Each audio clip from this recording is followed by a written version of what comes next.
F-16 package. F-16 package మన మీద కదా. ఇప్పుడు సింధు జలాల గురించి చాలా చర్చ జరుగుతుంది. దీని ఇంపాక్ట్ ఉంటుందా నిజంగానే పాకిస్తాన్ మీద? అంటే లాంగ్ టర్మ్ లో ఉంటుందా, షార్ట్ టర్మ్ లో? అంటే షార్ట్ టర్మ్ అంటే depends on how much water is there కదా. ఇప్పుడు అందులో ఫుల్ గా వరదలు వచ్చేంత వాటర్ ఉందనుకోండి. ఇప్పుడు మన దగ్గరే చూడండి కృష్ణా నది, తెలంగాణ ఆంధ్ర మధ్య గొడవ జరుగుతుంది. నీళ్ళు మాకు ఇస్తలేరని. ఒక్కసారి భారీ వర్షాలు వచ్చి వరదలు వస్తే అప్పుడు కింద వరదలు వస్తున్నాయి, మీరు మాకు చెప్పి వదులుతలేరంటారు.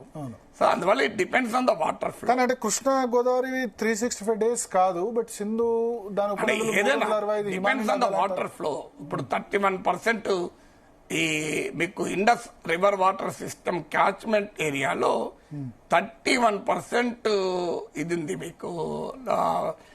ఏది మంచు పడడం 31% తక్కువ ఉంది లాస్ట్ టైం తో పోలిస్తే. అంటే నీకు వాటర్ ఫ్లో తగ్గిపోయే అవకాశం ఉంది. వాటర్ ఫ్లో తక్కువ ఉన్నప్పుడు ఒక రకమైన ఇంపాక్ట్ ఉంటుంది. వాటర్ ఫ్లో హెవీగా ఉందనుకోండి, మనం ఆపడానికి కూడా మనకున్న స్టోరేజ్ కెపాసిటీ సరిపోదు. ఎందుకంటే స్టోరేజ్ కెపాసిటీ రాత్రి క్రియేట్ కాదు. Storage capacity takes lot of time. ఇప్పటికే మనకు కేటాయించిన దాన్ని కూడా వాడుకోవట్లేదు సరిగా అని అంటున్నారు. అంటే ఆ డీటెయిల్స్ లోకి వెళ్ళి చూడాలి. కానీ బట్ కెపాసిటీ అయితే రాత్రి పెంచుకోలేము. అందువల్ల depends on the flow of water. But ఖచ్చితంగా పాకిస్తాన్ పైన ఇంపాక్ట్ అయితే ఉంటుంది. అది షార్ట్ టర్మ్ లో ఎంత ఉంటుంది, లాంగ్ టర్మ్ లో ఎంత ఉంటుంది అనేది ఆ వాటర్ ఫ్లోని బట్టి ఆధారపడి ఉంటుంది. వాటర్ హెవీ ఫ్లో ఉందనుకోండి, షార్ట్ టర్మ్ ఇంపాక్ట్ ఉండదు. మనం కంపల్సరీ రిలీజ్ చేయాల్సింది, ఇంకా మార్గం ఉంటుంది కదా, దాచుకొని పెట్టుకోలేం కదా. సో అందువల్ల స్టోరేజ్ లాంగ్ టర్మ్ లో మాత్రం ఖచ్చితంగా ఇంపాక్ట్ ఉంటుంది. లాంగ్ టర్మ్ లో ఒకవేళ మనం ఆప్తే గనక 100% ఇంపాక్ట్. ఎందుకంటే 23% ఆఫ్ పాకిస్తాన్ జీడిపి అగ్రికల్చర్ నుంచి వస్తుంది. 80% of the river Indus, Jhelum and Chenab waters లో 80% పాకిస్తాన్ వాడుతుంది. రవి, బియాస్, సట్లేజ్ మనం వాడతాం. 3 నదులు మనం వాడతాం, 3 నదులు వాడు వాడతాడు. సో అందువల్ల డెఫినెట్ గా పాకిస్తాన్ పైన ఖచ్చితంగా తీవ్ర ప్రభావం పడుతుంది, అంటే ఏం డిస్ప్యూట్ లేదు. అయితే అది ఏ స్థాయిలో ఎప్పుడు పడుతుంది అనేది డిపెండింగ్ ఆన్ సెవెరల్ ఫ్యాక్టర్స్.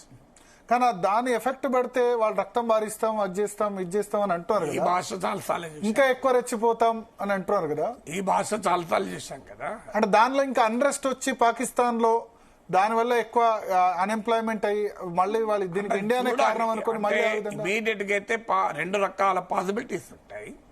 ఒక పాసిబిలిటీ పాకిస్తాన్ ప్రభుత్వం పైన ఒత్తిడి పెరుగుతుంది. ఎందుకంటే మొదలు ప్రజలు మన పైన కాదు, మొదలు వాళ్ళ ప్రభుత్వం పైన తిరగబడతారు కదా. సో అందువల్ల మొదటి పాసిబిలిటీ వాళ్ళ ప్రభుత్వం పైన ఒత్తిడి పెరుగుతుంది.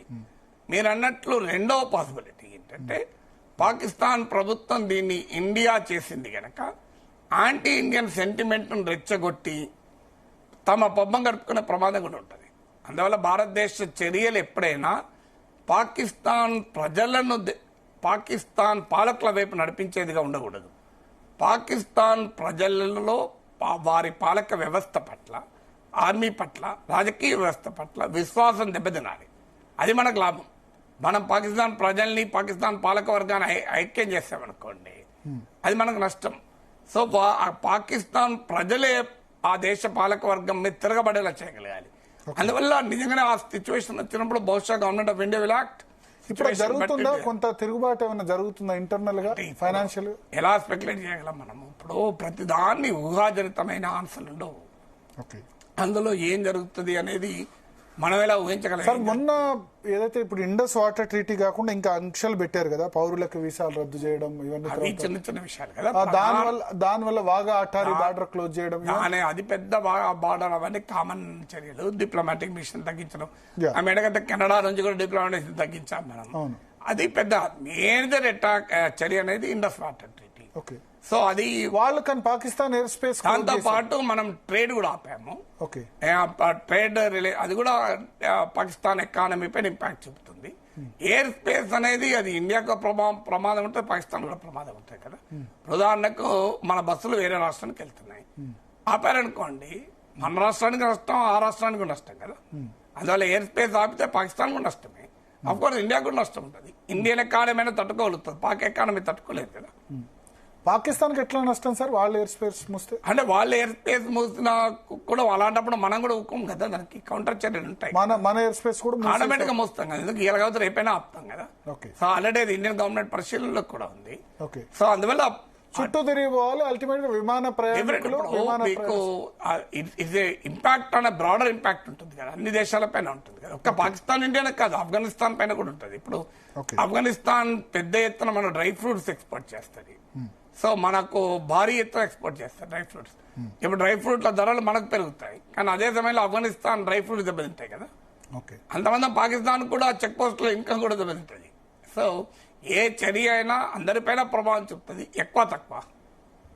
సో ఇప్పుడు ఎయిర్లైన్స్ దానికి సంబంధించి అల్టిమేట్ గా ప్రయాణికుల మీద భారం పడుతుంది, ఎక్కువ చుట్టూ తిరిగిపోవడం. అంతే కదా, ఆటోమేటిక్ గా పడుతుంది. అంటే మనకి యూకే యూఎస్ఏ వాళ్ళకి ఎక్కువ అటుపోయే చూడాలి మనము ఎంత పడుతుంది అనేది. అది మనకు అంటే పావు గంట నుంచి 1.5 hour వరకు డిలే అది వీల్ హావ్ టు సీ. అది స్పెసిఫిక్ గా ఏ ఎయిర్లైన్స్, ఏ రూట్లకు ఆల్టర్నేట్ ఏంటి, ఇవన్నీ చూడాలి కదా.